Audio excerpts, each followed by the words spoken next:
series presents information based in part on theory and conjecture. The producer's purpose is to suggest some possible explanations, but not necessarily the only ones, to the mysteries we will examine. There is an age-old legend that somewhere in these forgotten wastelands lie the fabled Solomon's mines.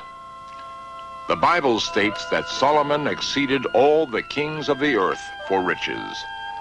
Now the weight of gold that came to Solomon in 1 year was 636 talents of gold. In modern terms, that means 13.5 tons. The Bible also lists great quantities of other valuables. Where did they come from? Where did his caravans travel to find his fabled mines?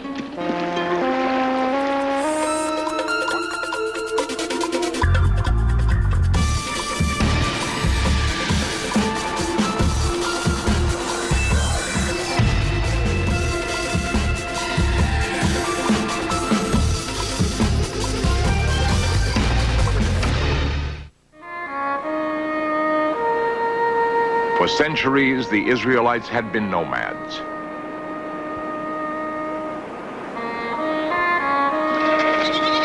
From the time they left Egypt, they had no land to call their own.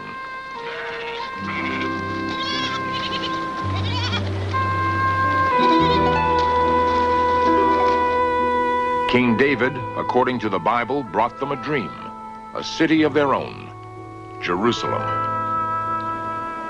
Having at last won his kingdom, David felt his own hands were too stained with blood to be the builder of God's house. So he abdicated to his favored son, Solomon. Here in the spring of Siloam, outside the walls of Jerusalem, Solomon was anointed king.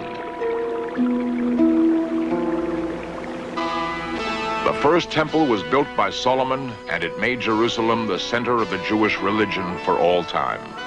It was Solomon who transformed Jerusalem into an ancient wonder. Today, it's the center of 3 great religions. For Christians, it's the scene of the crucifixion. For Muslims, it's the place where Mohammed climbed to heaven.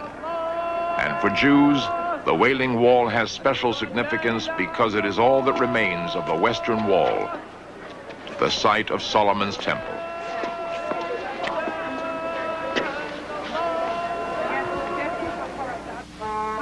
Solomon had to secure and develop the territories David had won. It was the largest land empire in the Near East. By defeating the Philistines, the Israelites created a kingdom which stretched from Beersheba in the south to Dan in the north. Caravan trails crossed the kingdom from north to south and east to west.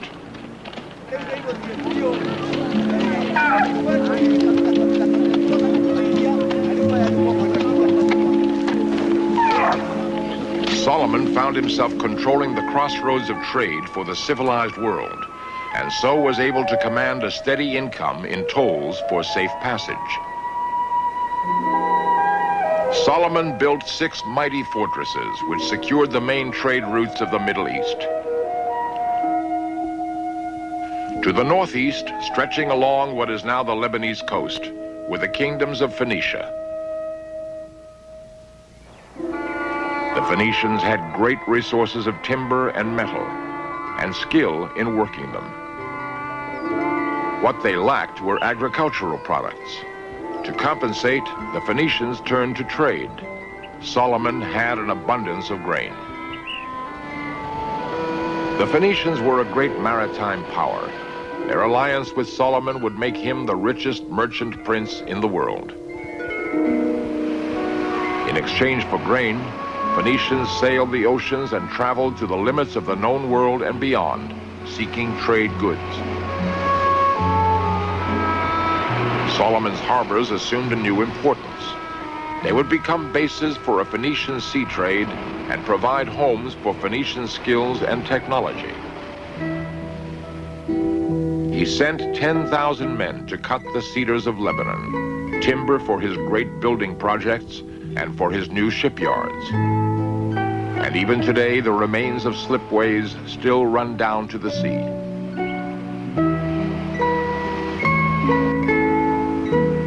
Phoenicians built and manned the ships.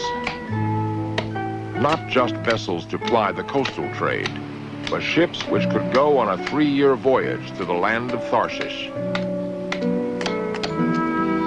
The Israelites were, by tradition, a nation of nomadic farmers, and without his Phoenician allies, Solomon could have achieved none of his greatness. This ship's stove, like all Phoenician work, was of distinctive design. Phoenician style became the Art Nouveau of Solomon's kingdom, using techniques which became traditional and have changed little since.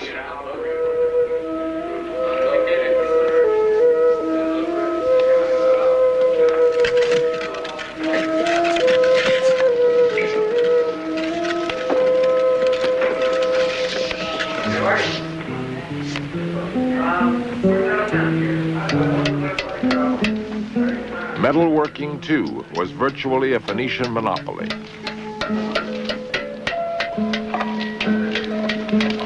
They had the skills for making not only the necessities of life, but for working rare metals as well. The metal arrived already refined in ingots. Along with the cargoes of precious metals, the ships brought apes and peacocks and ivory.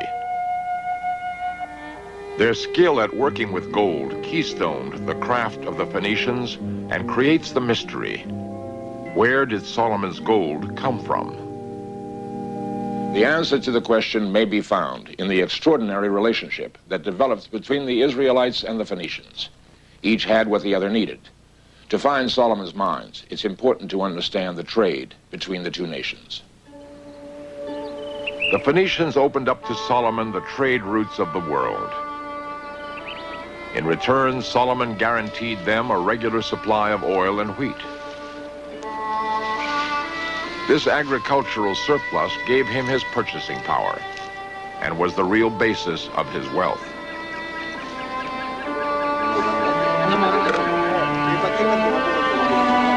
A sledge with stones bedded in its bottom is still used for threshing on remote Bedouin farms.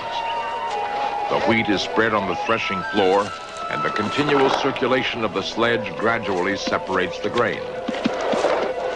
It is a timeless method common throughout the Near East, and is probably not so different to methods in use at the time of Solomon.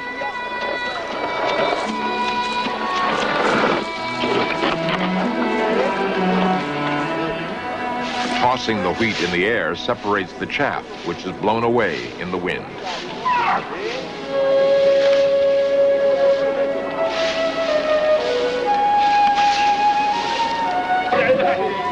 It is then winnowed before being ground in a stone quern.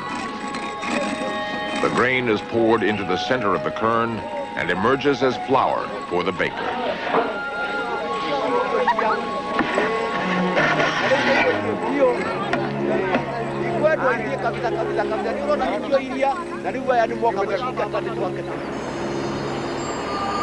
Agricultural produce was brought in to be stored in great warehouses and granaries. For 1 month in the year, each of the 12 provinces had to feed the capital. These new cities were built under the supervision of Phoenician craftsmen. Theirs were the skills which crafted the masonry, walls, and staircases, cutting the stone into accurate geometric blocks. This doorway, with its decorated capitals, is typical of Solomon's style of architecture. Their greatest work, however, was the building of Solomon's New Jerusalem, where the workmen were personally supervised by the Phoenician king. The stone was quarried locally, and the city was transformed from a small fortress town into one of the wonders of the ancient world. Deep under the present city lie the remains of Solomon's buildings. Solomon's palace once stood here, and the walled-up arches of the Golden Gate are on the site of the entrance to the temple. The layout was similar to a much smaller temple found at Arad, near the Dead Sea. At one end was the Holy of Holies, and in the center of Jerusalem was the sacrificial altar. Quoted from the Bible, 3 times in a year did Solomon offer burnt offerings and peace offerings upon the altar which he built unto the Lord. Solomon's temple was furnished in gold, and gold leaf decorated the richly carved cedar paneling. The fame of his magnificence spread far beyond the frontiers of Solomon's own kingdom, and the great of the world came to see for themselves and wonder.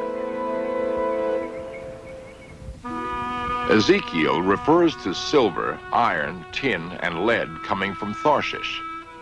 These metals with gold could come from Spain. The ivory, apes, peacocks, and additional gold could have been shipped from North Africa. Such a voyage might well have taken 3 years.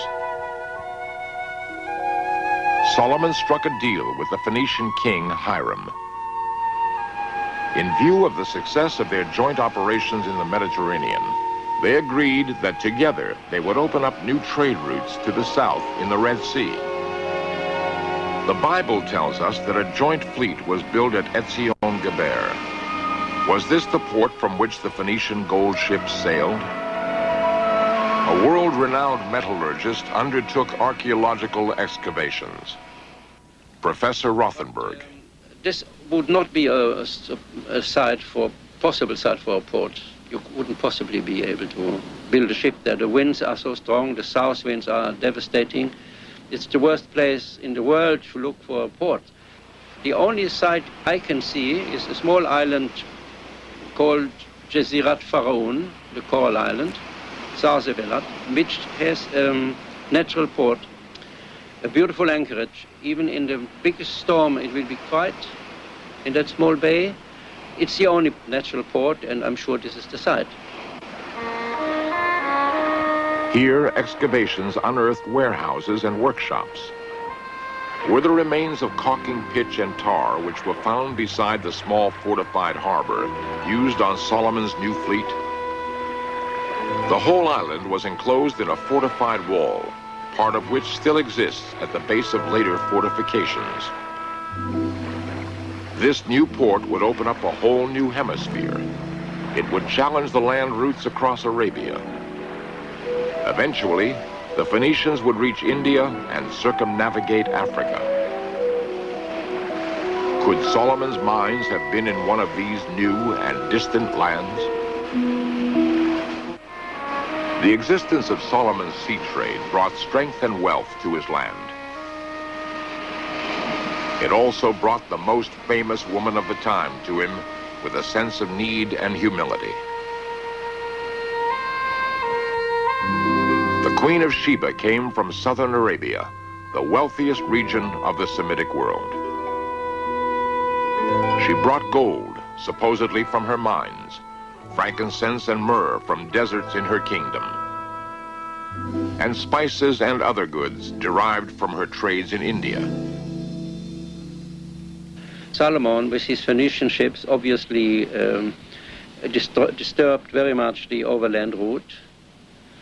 And as they were after the same raw materials and after the same trading partners, the obvious thing to do was to make a common enterprise. And so the lady came up to talk to the king, and he was clever enough, in this case, to say, okay, let's do it together. She had arrived with a great train of camels. The camel had only recently been domesticated. It had opened up the possibilities of trade across the waterless desert.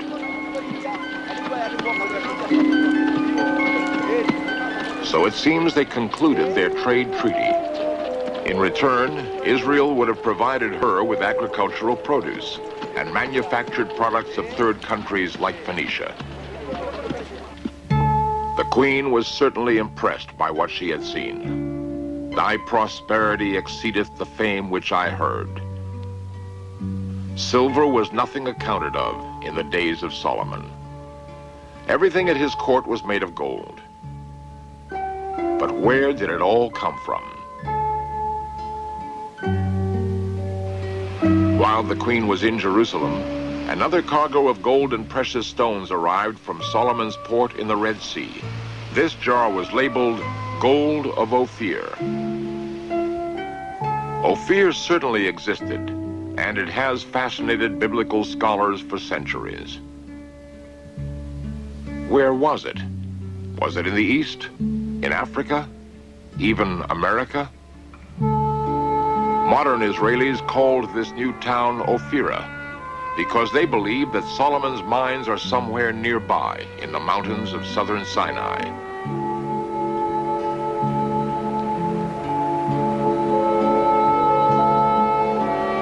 The landscape is littered with the debris of recent war, but there is no trace of Solomon's mine. Merchants traveling north from the Red Sea towards Jerusalem may have left a clue. En route, they sought shelter from the heat of the day in the shade of a canyon.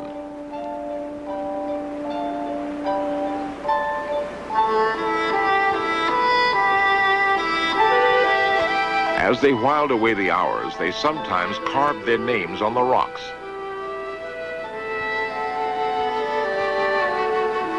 And once someone carved a Phoenician ship. This is a much larger and more seaworthy vessel than the small inshore craft which plied the Mediterranean coast. These could have been the ships that sailed the Arabian coast in search of gold.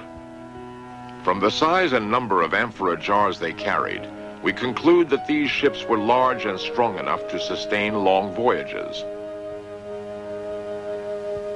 The Red Sea is full of coral reefs and sudden winds. It is a graveyard of ships.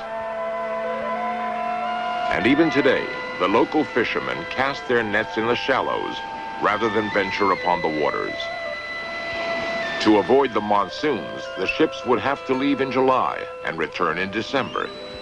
So, exactly where did these ships travel? Where was Ophir? What actually is hidden in the deserts of Arabia? We have now geological reports mentioning hundreds of mines, gold, silver, and copper, along the western side of Arabia, where a lot of ancient remains have been found, traces of metal making. And I think we should consider this as one of the major centers of early metallurgy in the Near East or in the ancient world, which so far had not been recognized. So with increased knowledge, our ideas change. In the desolate mountains of the Sinai lie the great mines of Timnah. For decades, they have been called Solomon's mines. But are they? The possibility of locating the mines long excited archaeologists. Timnah was untouched. All we had to do is to kind of dust it. Very shallow excavations, and here you had complete factories standing with all the remains, working tools, the pottery and the furnaces. So it's a unique site in the world. The earliest mining operations we have are from the 4th millennium BC, the very beginning of copper making, the end of the Stone Age. Then again we have the large workings, thousands of mine shafts, actually date to the time of the New Kingdom of Egypt, roughly the time of the Exodus. In this small temple, the Egyptian landlords and their Midianite workers worshipped the goddess Hathor. The artifacts found by Rothenberg were made by Midianites from Arabia, famed for their skill in metal making. They were made over a period of about 150 years. Then, quite suddenly, mining stopped. I think it was abandoned mainly because the energy problem became too complicated. They had chopped down all the trees. They must have carried charcoal from great distances. But we should, of course, take in consideration that in the middle of the 12th century, the Egyptian empire collapsed. The Egyptians retreated into Egypt, left the Asian provinces. We have not found any remains whatsoever that could be collected to Israel. There are no traces whatsoever of King Solomon or any other Israelite king in the area. The mines were mined out already long before and have never been worked since. And we know from the Bible that the Midianites, or the Canaanites, as they were called in a Midianite tribe, family groups, were the earliest metallurgists. But we have no traces whatsoever of any metallurgy in Israel, in the sources or in the towns excavated. In Arabia, today's gold is black, the rich oil found there. Perhaps this area was also once the origin of Solomon's gold.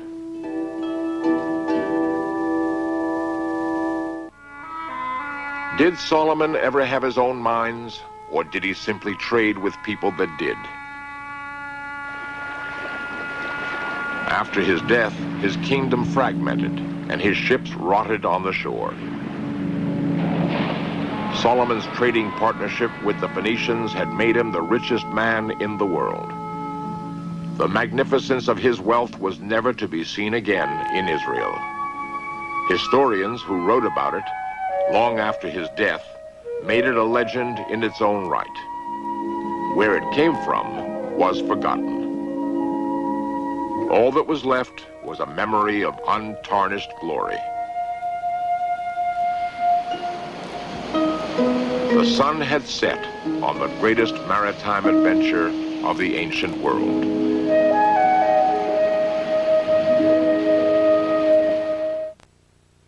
They began as simple squabbles, but held too long.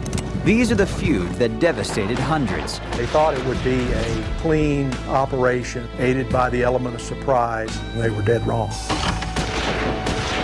Vendettas. All this week at 9 on the History Channel.